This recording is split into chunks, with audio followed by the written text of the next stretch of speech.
All right, U.S. Sisters, welcome back to section 2 of chapter 27, where we're talking about the American dream in the 50s and how it changes. Specifically, we're looking at a few big ideas. One, what is consumerism and how did it become a bigger part of the American economy? Two, how did the role of women change at this time? And then three, how did leisure become a bigger part of American culture? And so, one of the first things that starts to change is the American dream, dealing with business. This is kind of where the Mad Men era gets its start. And business has really been expanding after the war.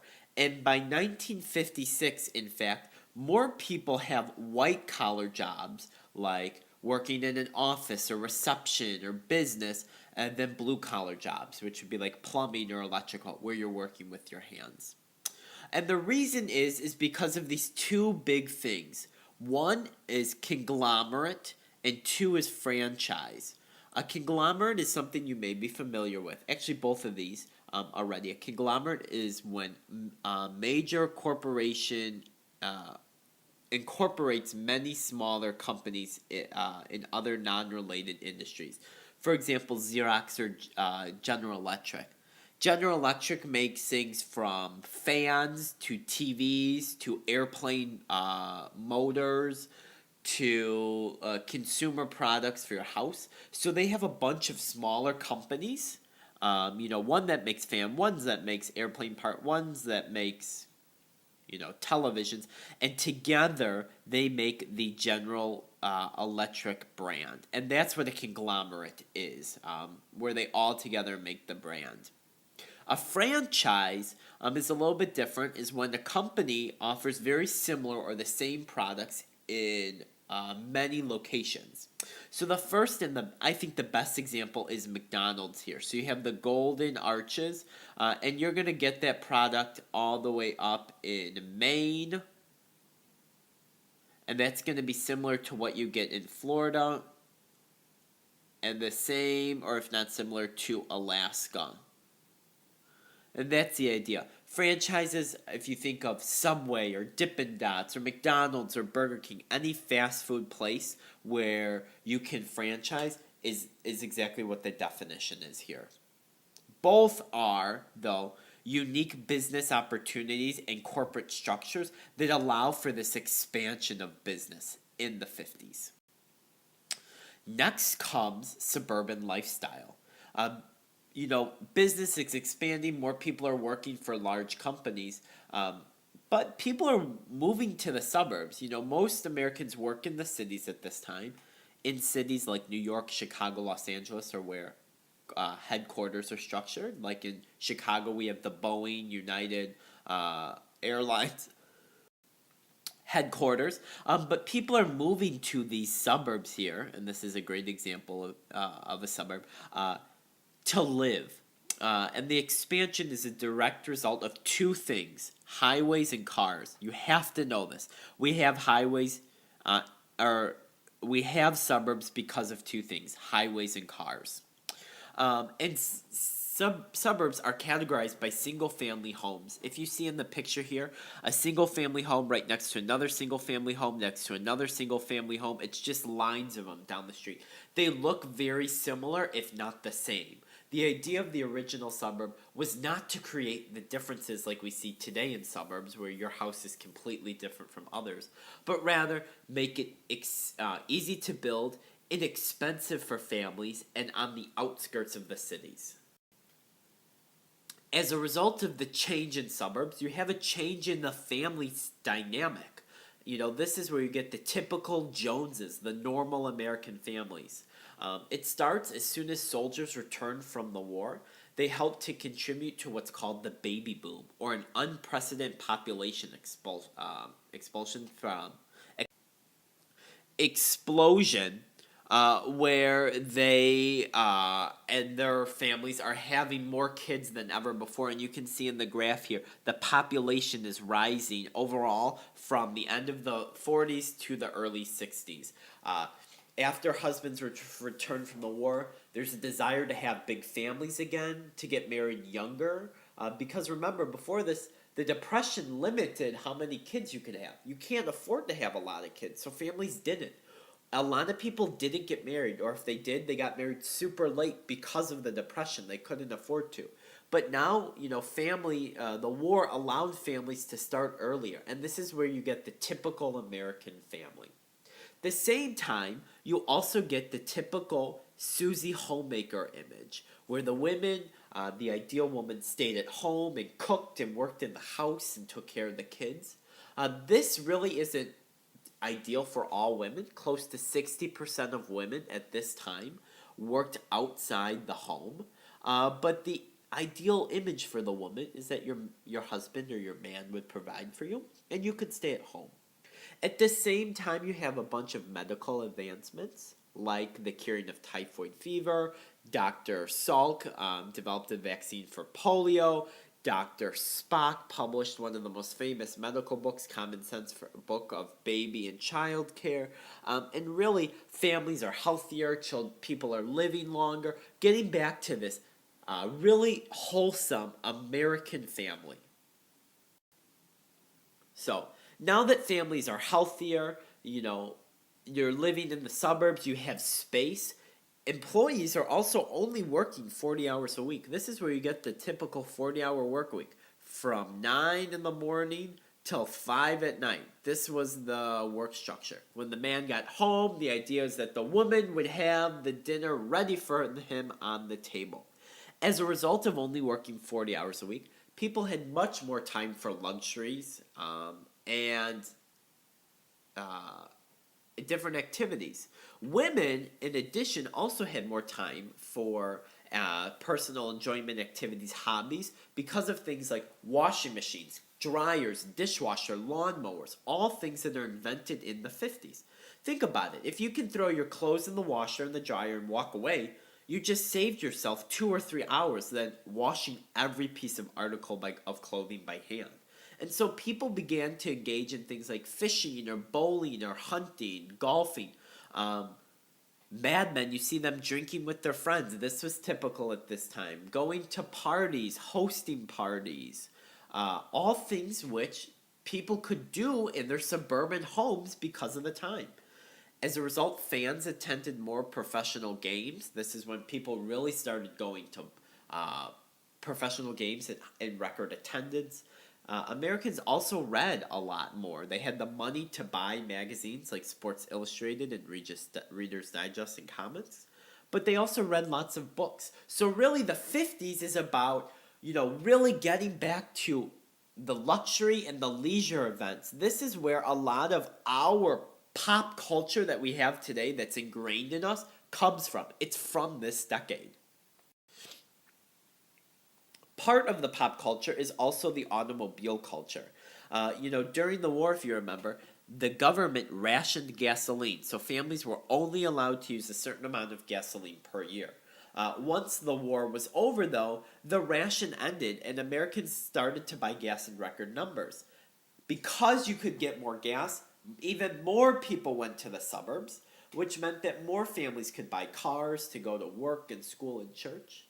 This is the difference, though, you have to know. In the suburbs, you needed a car. A car was necessary. In the city, a car was not. You could walk to school, to work, to church, to the grocery store. In the suburb, it is not. That's why we are so heavily dependent on cars. Think about your life today. Could you walk to school? Maybe. Could you walk to the grocery store? Maybe. Could you walk to work, your parents? Probably not. They probably work far from here. And so your family needs at least one, if not 2 cars for the family. Okay. Because people had cars, they were also willing to go to things like drive-in movies or restaurants or shopping malls that were far away from their home, but because they had cars, the drive wasn't a problem.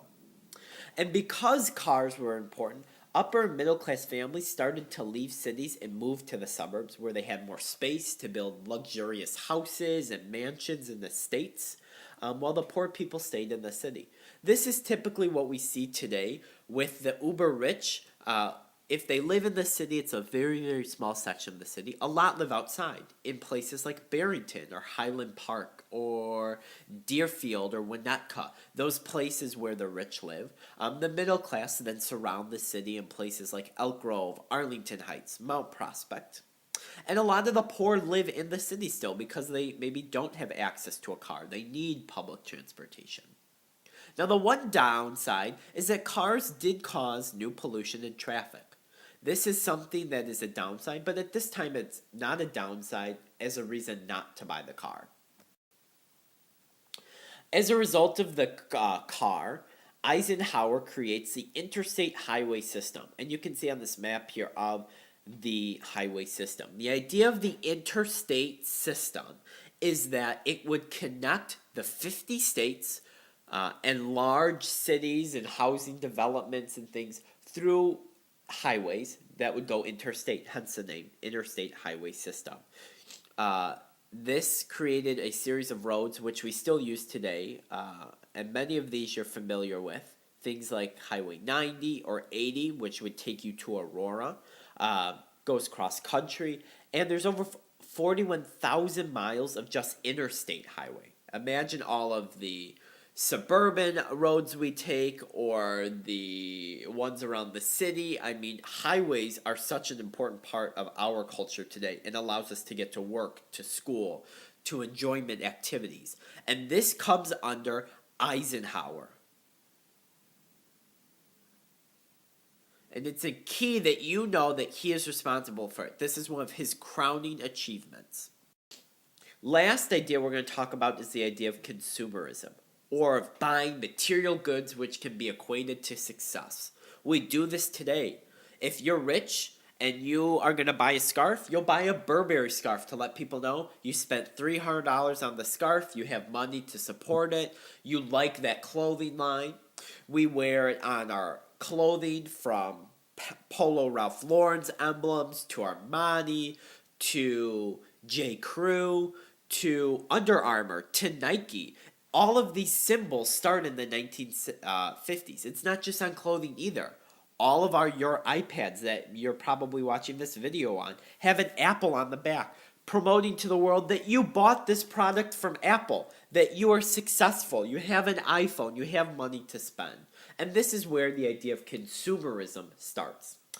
It's also at this time that we get some of the great products that really help families at this time. Things from freezers, to blenders, to tape recorders, to barbecues, to personal pools in your backyard. All are created at this time.